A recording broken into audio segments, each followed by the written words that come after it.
class. In this video, we'll be doing the example titled Margin of Error, where we are going to be asked to find a confidence interval and then the margin of error for an estimate for a population proportion.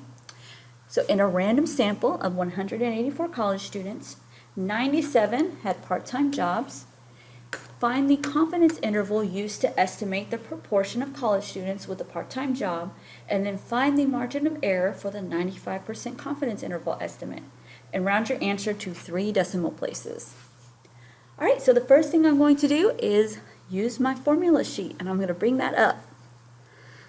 Okay? Now, I'm first asked to find the confidence interval. So I'm going to look at my leftmost column and find where it says P for proportion, because I'm in 7.1 and I know I'm estimating a proportion. Okay? So I found P and I'm going to use that row to obtain my formulas. So I'm going to go over until I see confidence interval.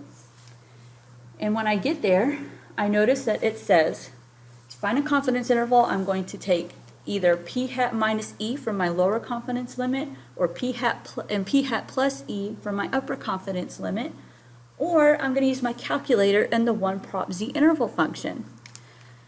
Now remember, E refers to the margin of error, and we're asked in our problem to find the margin of error. So we don't have E, so I can't use that first by hand formula. So I'm going to have to use the calculator. All right, so now that I know what I have to do, let's go ahead and find that confidence interval.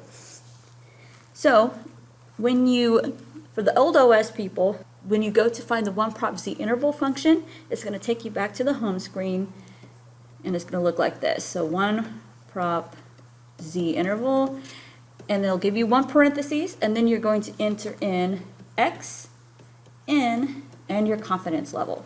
All right, and then you'll hit enter, you've got your answer.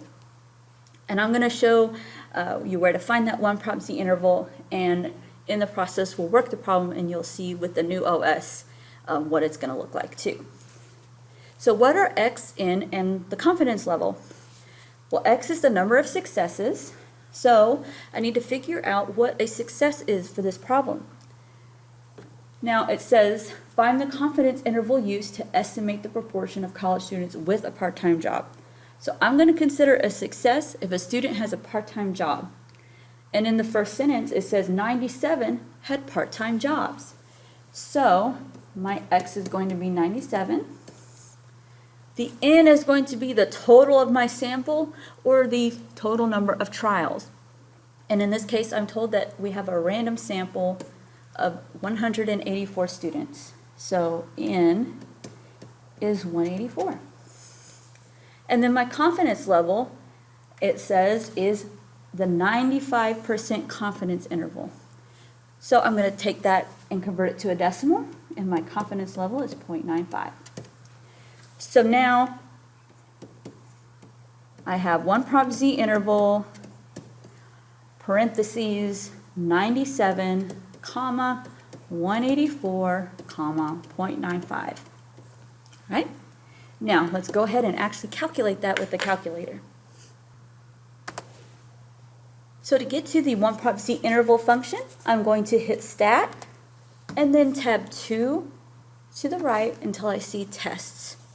1 prop Z interval is going to be option A, so I'm going to have to tab down quite a bit. And when I see option A, 1 prop Z interval, I'm going to hit Enter. Now with the new OS, notice I'm given a list, X, N, and C level. Again, on the old OS, you'll be taken to the home screen where you'll enter it just like I have it written on the slide. Well, my X is 97, so I'm going to type in 97 there. I've already got it for us. My N is 184, and then my confidence level is 0.95. So once I enter all that in, I tab down to calculate and hit enter. Now, here's very important that you only hit enter once if you're on the new OS. I'm going to show you what's going to happen when I hit enter again here in a second. Okay? But first, let's find my answer. So my answer is going to be that very first entry, and it's going to be these 2 numbers inside the parentheses. Okay? So, in my case, it says my lower confidence limit inside that parentheses is 0.45504. I need 3 decimal places, so I'm going to round that to 0.455. And my upper confidence limit is 0.59931, and I need 3 decimal places, so I'm just going to keep that at 0.599. All right, so my answer is going to be 0.455, comma, 0.599. Now here's what happens when I press enter again. All right, I'll be taken to the home screen, and you won't see that anything happened, okay? So if you press enter twice or go too quickly and you notice that nothing happened on your calculator, you maybe press enter too quick. All right, so let me go ahead and record my answer. All right, 0.455, comma, 0.599. All right, inside parentheses as interval notation, or on the homework, you'll be given a blank for the lower confidence limit, all right, and then less than P, and then less than a blank for the upper confidence limit, which was 0.599. Okay? Either one as my answer is acceptable. Usually the homework is going to use the second notation. I only wrote down the first notation because it's what you'll see in the calculator. All right, so now the problem then asks me to find the margin of error.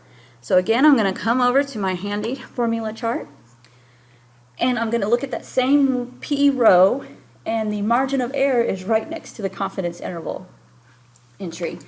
And when I look at that margin of error, it says find the confidence interval, which I've just done, and then find E, which is upper minus lower over 2. All right, so that's what I'm going to use. E equals parentheses upper minus lower parentheses all divided by 2.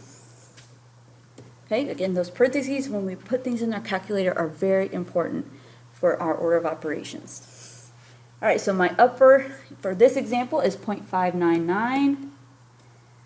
So 0.599 minus 0.455.